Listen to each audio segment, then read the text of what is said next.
Hey guys, good morning students. How are you? I hope आप सारे अच्छे होंगे, तंदुरुस्त होंगे और पढ़ाई कर रही होंगे और आपको मेरा पढ़ाया हुआ समझ भी आ रहा होगा। तो आज 6 मई 2026 है। हमने आईसीआईसी बोर्ड की बायोलॉजी 6th क्लास की स्टार्ट की हुई है, जिसमें मैं आपको सेल पढ़ा रही हूँ, 3rd चैप्टर। जो भी मैं आपको पढ़ा रही हूँ मैं आपको लाइन टू लाइन एक्सप्लेन कर रही हूँ, और वो भी हिंदी में। हमारे पढ़ने का मोटिव ये नहीं होता है कि मैंने चैप्टर को रीड कर दिया, या किसी भी टीचर का मेरे अकॉर्डिंग चैप्टर रीडिंग का मतलब ये नहीं होता है कि हमने चैप्टर रीड कर दिया और लो जी हमारी पढ़ाई होगी। नहीं, उसका मतलब जो होता है बच्चे को समझ आना चाहिए, और हम अपनी नॉलेज को आप तक पहुंचा रहे कि हमें कितनी नॉलेज है और हमें कितना समझ आता है जो हम आपको समझा सकते हैं। तो चलो सबसे पहले चैप्टर का थोड़ा सा रिवाइज कर लेते हैं जो हमने पहले किया है। Let's start. हम सेल के बारे में पढ़ रहे हैं। अभी तक हमने जो किया है, हमने अभी तक पढ़ा है कि जो एक सेल है वो कैसे बनता है। तो थोड़ा सा रिवाइज कर लेते हैं। सबसे पहले जो सेल है छोटे छोटे एटम से एटम से बनता है। एटम से मॉलिक्यूल्स बनते हैं। मॉलिक्यूल जब बहुत सारे इकट्ठे होते हैं तो मैक्रोमॉलिक्यूल बन जाते हैं। जस्ट अ सेकेंड, ये थोड़ा ज़्यादा ही जूम हो गया। ठीक है, मैक्रोमॉलिक्यूल से एक ऑर्गेनल बन जाता है। जब बहुत सारे ऑर्गेनल दोबारा से मैं बता देती हूँ ऑर्गेनल क्या है। ऑर्गेनल सेल के अंदर, ये हमारा सेल है। सेल के अंदर में जो स्ट्रक्चर्स होते हैं सारे सेल के, मैंने आपको बताया कि हमारी बॉडी में जितने भी सेल हैं वो डिफरेंट डिफरेंट स्ट्रक्चर्स के होते हैं, उनका डिफरेंट फंक्शन होता है। सपोज़ कर लो, जैसे मैं बताऊँ आपको, मेरे ब्रेन में जो सेल है उसका स्ट्रक्चर डिफरेंट है। जो मेरी चेस्ट में सेल है उसका स्ट्रक्चर एंड उसके फंक्शन अलग है। जो मेरे आर्म में है उसका स्ट्रक्चर अलग है। तो आपको समझ आ गया, सेल हमारी पूरी बॉडी में डिफरेंट होते हैं, डिफरेंट साइज़ के होते हैं और डिफरेंट उनके फंक्शंस होते हैं। ठीक है, इतना समझ आया। फिर अब मैं आपको बता रही हूँ ऑर्गेनल क्या है। ऑर्गेनल जो है वो सेल के अंदर ही पाया जाता है। सेल के अंदर वो एक इसके भी स्ट्रक्चर है। जो ऑर्गेनल है इसी के डिफरेंट डिफरेंट स्ट्रक्चर्स होते हैं। ठीक है, अब जो सेल है, सेल बहुत सारे सेल मिलके क्या बनाते हैं? टिश्यूज़ बनाते हैं। बहुत सारे जब टिश्यू इकट्ठे हो जाते हैं तो एक ऑर्गन बना देते हैं। जैसे इसमें हार्ट बताया हुआ है, हार्ट एक हमारा ऑर्गन है। ठीक है, जब एक ऑर्गन, बहुत सारे ऑर्गन्स मिल जाते हैं तो वो एक ऑर्गन सिस्टम बना देते हैं। जैसे ऑर्गन्स है, हार्ट हो गया और डाइजेस्टिव सिस्टम हो गया। तो ये ऑर्गन सारे मिलके, जब ये सारे ऑर्गन्स मिल जाते हैं तो ऑर्गन सिस्टम से मिल जाता है एक पूरी ह्यूमन की स्ट्रक्चर या ह्यूमन की बॉडी। ठीक है, इतना आपको समझ आ गया है, इसमें अभी तक कोई कन्फ्यूज़न नहीं है। ठीक है, थोड़ा सा ये देख लेते हैं, दिस इज़ वेरी इंपॉर्टेंट। हमने अभी तक जो देखा, सेल, इम्पॉर्टेंट क्वेश्चन है कि सेल किसने बताया था सबसे पहले? तो रॉबर्ट हुक ने बताया था। और इस थ्योरी को किसने दिया था? Cell theory. यहाँ देख लो, थोड़ा सा एग्जाम में आता है, ये इम्पॉर्टेंट है, मैं दोबारा से रिवाइज करवा रही हूँ। जो सेल थ्योरी थी वो किसने दी थी? वो दी थी रॉबर्ट हुक ने बताया था। सेल हमारी बॉडी में या किसी भी प्लांट में प्रेजेंट है, उन्होंने सबसे पहले बताया था, उन्होंने सबसे पहले फॉर्म किया था। ठीक है, और सेल थ्योरी किसने दी थी? वो थे मैथियास सचिल्डेन एंड थियोडोर सचवान। इन दोनों ने बताया था कि सेल थ्योरी के बारे में। सेल थ्योरी क्या थी? 3 पॉइंट्स थे इसके। फर्स्ट है, ठीक है, all living things are made up of cells. इन्होंने बताया था कि जो लिविंग थिंग्स है वो सेल से बने हुए हैं। Cells are the basic unit of life. जो सेल है वही हमारी बॉडी की बेसिक नीड है। Cells come from pre existing cells. Cell कहाँ से आते हैं? जो पहले ही एग्जिस्ट कर रहे होते हैं हमारी बॉडी में, उसी से ही सेल बनते हैं। इतना हमने देखा था। ठीक है, अब आगे हम देख लेते हैं different cell shapes and sizes. अब आज हम देखेंगे कि डिफरेंट साइज़ कैसे होते हैं, डिफरेंट शेप कैसे होती हैं। इसके लिए मैं आपको एक स्ट्रक्चर्स दिखाती हूँ। पहले तो ये देख लो, इसमें लिखा भी है सेल के अंदर क्या होता है। मैं आपको फिर से थोड़ा रिमाइंड करा दूँ। आप अगर मेरी वीडियोस डेली देख रही हो, अगर आपने सब्सक्राइब नहीं किया है चैनल, तो प्लीज़ सब्सक्राइब कर दे, अपने फ्रेंड्स को शेयर करें और लाइक करें, और आपको मेरी वीडियोस कैसी लग रही हैं उसको कमेंट में ज़रूर बताएं। अगर आप मुझे ये चीज़ें करते हो, लाइक करते हो, सब्सक्राइब करते हो एंड कमेंट करते हो, तो मुझे इससे मोटिवेशन मिलती है। मैं आपको इतनी अच्छी चीज़ें दे रही हूँ, इतनी अच्छा मटेरियल बता रही हूँ, आपको समझ भी आ रहा है, तो प्लीज़ इतना तो बनता है, एक लाइक थम्स अप तो बनता ही है, ठीक है। तो चलो देख लेते हैं सेल के अंदर क्या होता है। सेल के अंदर ये हमारा सेल है, सबसे बीच में होता है न्यूक्लियस, ठीक है, न्यूक्लियस है। और जो सेल है, सेल के, ये देखो सेल के जो अंदर है, ये एक सेल है, सेल के अंदर सबसे पहले तो आप ये सोच लो कि लिक्विड चीज़ होती है, लिक्विड सबसे पहले, ठीक है, लिक्विड चीज़ होती है। लिक्विड चीज़ को हम क्या कहते हैं? Jelly like fluid. Liquid liquid होता है हमारा जो सेल है, सेल के अंदर जो है लिक्विड लाइक लिक्विड फ्लूइड होता है, वो उसको हम कहते हैं जेली लाइक फ्लूइड, जिसका नाम है साइटोप्लाज्म, ठीक है। जेली लाइक फ्लूइड जो उसके अंदर है उसको हम कहते हैं साइटोप्लाज्म। सबसे अंदर मैंने आपको बता दिया न्यूक्लियस होता है, ठीक है। न्यूक्लियस के बाहर जो है वो साइटोप्लाज्म होता है, जो जेली लाइक फ्लूइड होता है। अब जो ये फ्लूइड होता है, इसमें ही बहुत सारे डिफरेंट स्ट्रक्चर्स होते हैं, जो भी हम उनके बारे में पढ़ेंगे कि इनका फंक्शन क्या है, इनका स्ट्रक्चर क्या है। पहले आपको समझ आएगा, जो हमारा सेल है, सेल के सबसे अंदर है न्यूक्लियस। न्यूक्लियस के बाहर सारी जगह क्या फैला हुआ है? साइटोप्लाज्म। साइटोप्लाज्म क्या है? Jelly like fluid.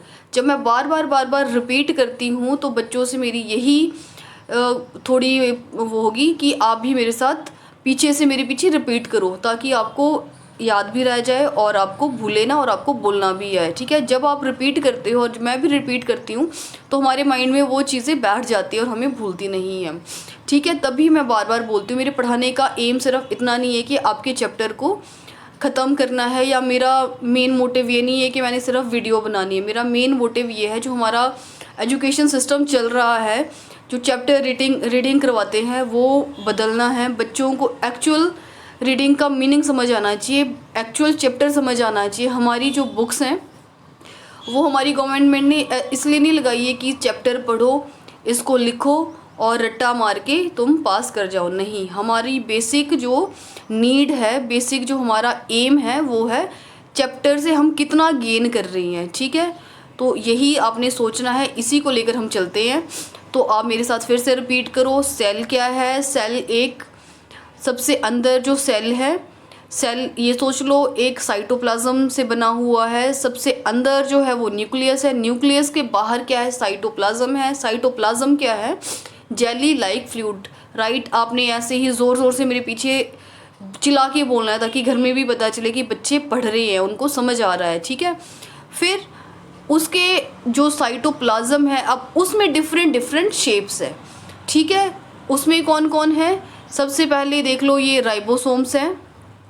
राइबोसोम्स क्या होते हैं? राइबोसोम्स प्रोटीन मेकर है, जो हम खाना खाते हैं उससे वो प्रोटीन को मेक करते हैं, ठीक है। इसी में इसकी शेप देखो किस टाइप की, जैसे हमारा राजमा सा होता है ना जो हम खाते हैं, ठीक है, उसकी शेप का। और फिर है माइटोकॉन्ड्रिया। माइटोकॉन्ड्रिया भी कुछ इससे मिलता जुलता ही होता है। माइटोकॉन्ड्रिया क्या होता है? जो हम फूड खाते हैं, ये उससे एनर्जी को प्रोड्यूस करता है, तो उसको एनर्जी प्रोड्यूसर भी कहते हैं। हमने क्या क्या पढ़ा? 2 चीज़ें अभी तक पढ़ी हमने। इसके अंदर राइबोसोम्स है, राइबोसोम्स का काम है प्रोटीन को मेक करना, एंड माइटोकॉन्ड्रिया क्या है? एनर्जी प्रोड्यूसर है ये, ठीक है।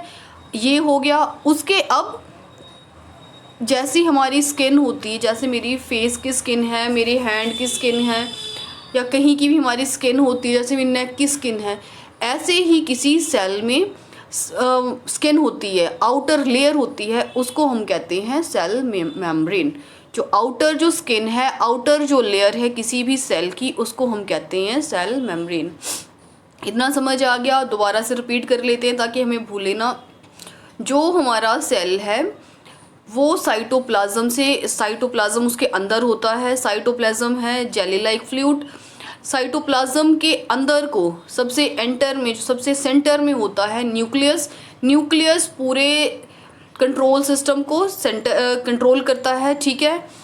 अब आ गया जो साइटोप्लाज्म है उसके अंदर क्या होते हैं, ये आपको फ्लूइड लिक्विड दिख रहा है सारे, ठीक है, ये फ्लूइड दिख रहा है। फ्लूइड के चारों तरफ देखो ये शेप्स दिख रही हैं आपको, साइजेस दिख रही हैं। तो ये राइबोसोम है, राइबोसोम होता है प्रोटीन मेकर, माइटोकॉन्ड्रिया है एनर्जी प्रोड्यूसर, और आउटर जो लेयर होती है सेल की उसको कहते हैं सेल मेम्ब्रेन। इतना समझ आ गया। चलो आगे बढ़ते हैं। अब आपको समझ आ गया, अब हम आगे देखते हैं, ठीक है। ये हमने देख लिया, अब हम इनकी शेप्स और साइजेस देखेंगे कि क्या है। सबसे पहले राउंड सेल कौन से होते हैं, जैसे आपको ये नीचे दिख रही हैं। These round balls like cells are called round sales.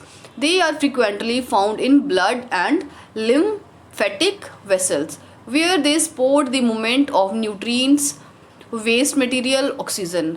अब जो आपको ये गोल गोल साइज के दिख रही है ना, ये राउंड शेप के जो दिख रहे हैं आपको, ये क्या है, ये इनको हम राउंड सेल्स कहते हैं, ठीक है। और ये ब्लड में होते हैं, जो हमारा ब्लड हमारी बॉडी में बहता है, फ्लो करता है, उसमें ये पाए जाते हैं। इनका काम क्या होता है बेसिकली, ये जो हमारी बॉडी में न्यूट्रिएंट्स होते हैं या फिर हमारा वेस्ट मटेरियल होता है जो, या ऑक्सीजन जो आगे बढ़नी होती हैं, उसको ये मूवमेंट देते हैं। जो ये वेसल्स होते हैं, राउंड सेल्स होते हैं, इनके कारण ही जो हमारा ब्लड है या फिर जो हमारी ऑक्सीजन है या हमारा वेस्ट मटेरियल है वो आगे आगे जाता है, ठीक है। इतना समझ आया। ऑक्सीजन भी इसी के कारण ही आगे मूव करती है। Example of round cells are red blood cells. RBC आपने सुना होगा, कई बार ये आ भी जाता है। आरबीसी क्या है, आरबीसी की फुल फॉर्म होती है red blood cells. And platelets and various types of white blood cells. White blood cell को कहते हैं WBC। ये जो है वो है WBC, ठीक है। तो इनमें ये पाए जाते हैं। फिर है ल्यूकोसाइट्स, इसमें भी रेड जो ये राउंड सेल्स है ये पाए जाते हैं, ठीक है।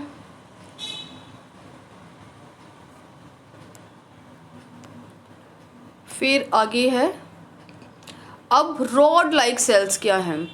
जब अगर आपने मेरी फर्स्ट वीडियो देखी होगी इस चैप्टर की, तो मैंने आपको इसमें बताया था जो हमारी मसल्स होती हैं, एक मैंने आपको उसमें इमेज दिखाई थी, ठीक है। तो उसमें मैंने आपको सिर्फ ये मसल का दिखाया था, उसमें जो सेल्स है वो दिखाए थे। अगर आपने वो वीडियोस देखी होगी और आपको ध्यान होगा, तो जो हमारी मसल्स होती हैं, ठीक है, मैंने यहाँ की मसल्स दिखाई थी, शोल्डर की और बाजू की मसल्स दिखाई थी, तो उसमें ये रॉड लाइक सेल्स होते हैं, जैसे आपको इस पिक्चर में दिख रहे हैं।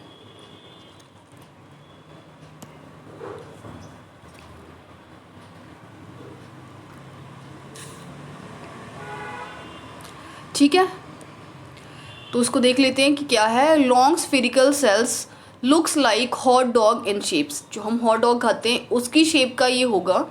दे are often found in muscle tissue which needs a lots of energy to move the body. तो ये जो है मसल्स में होते हैं, मसल की टिश्यू में होते हैं। टिश्यू मैंने आपको बताया था, जो सेल होते हैं, सेल बहुत सारे सेल से मिलके एक टिश्यू बन जाता है, ठीक है। टिश्यू के जो मसल्स के टिश्यू होते हैं उसमें ये अक्सर पाए जाते हैं। और इसका काम क्या होता है, इसको बहुत ज़्यादा एनर्जी चाहिए होती है। क्यों? ताकि जो हमारी बॉडी है वो मूव कर सके। जैसे स्केलेटन मसल्स होती है, स्केलेटल मसल्स होती हैं, स्मूथ मसल्स होती हैं एंड कार्डियक मसल्स होती हैं। ये few types of rod like cells ही हैं, ठीक है। फिर नीचे है इन टेक्स्ट क्वेश्चंस। अब इसका आंसर पहले आप बताओगे, मैं थोड़ी देर वेट करूंगी, आपने जोर से चला के बोलना है कि इसका आंसर क्या है, ठीक है। तो फर्स्ट क्वेश्चन है, which theory states that all living things are made up of cells. तो कौन सी थ्योरी ऐसी है जो बताती है कि जो लिविंग थिंग्स है वो सेल्स से बना हुआ है। यस, जल्दी जल्दी बताओ, जोर से बोलो, किसने कौन सी थ्योरी है। अभी अभी हमने पढ़ा था, ये देखो, सेल थ्योरी, ठीक है। तो इसका आंसर है सेल थ्योरी। और and these are the basic units of life. जो थ्योरी है उसका नाम क्या है, और जो बेसिक यूनिट है लाइफ की वो भी इसका आंसर है, तो सेल ही इसका आंसर है। Cell theory states that all living things are made up of cells and these are basic units of life. ठीक है, नेक्स्ट देखते हैं। ये हो गया, दो शेप अभी हमने पढ़ा, एक था राउंड शेप, एक था रॉड लाइक स्ट्रक्चर। ठीक है, थर्ड है ओवल सेल। तो ओवल जैसे आपने अंडा देखा होगा ना, ऐसे एग के शेप का ऐसे। ठीक है, तो ओवल लाइक शेप जो है ऐसे इस टाइप का, जो आपको इसमें पिक्चर में दिख रही हैं। तो इस शेप में क्या होता है, oval cells are elongated and flattened like a rugby balls. They are frequently present in tissues that must stretch and bend. जो ओवल शेप के सेल्स होते हैं वो कहाँ होते हैं, टिश्यूज़ में पाए जाते हैं ये। ठीक है, और इनका काम क्या होता है, ये ब्लेंड होते हैं, स्ट्रेच होते हैं, ब्लेंड होते हैं, स्ट्रेच होते हैं। ये कहाँ पे होते हैं, जो ब्लैडर होता है हमारा बॉडी की, ब्लैडर में होते हैं ये। और ये फैलोपियन ट्यूब से होती हैं, उसमें होते हैं ये। ठीक है, आपने इतना ही याद रखना है। और वेरियस वैरायटीज़ और जो WBC है, वाइट ब्लड सेल्स है, उसमें भी ये पाए जाते हैं। ठीक है, अगर आप मेरी वीडियोस को बिल्कुल ध्यान से मेरे साथ साथ बोल बोल के याद करते करते पढ़ते रहोगे ना, तो जब एंड में हम क्वेश्चंस करते हैं तो आपको इसको रटने की ज़रूरत नहीं पड़ती है। मेरे पढ़ाने का तरीका सिर्फ इतना ही है। जब बच्चे एंड में क्वेश्चन तक पहुंचते हैं तो उनको सब कुछ आ चुका होता है। ओके, तो आपने ऐसे ही बने रहना है और बिल्कुल ध्यान से चिल्ला चिल्ला के बोल बोल के मेरे साथ में पढ़ते रहना है। ठीक, आगे देख लेते हैं।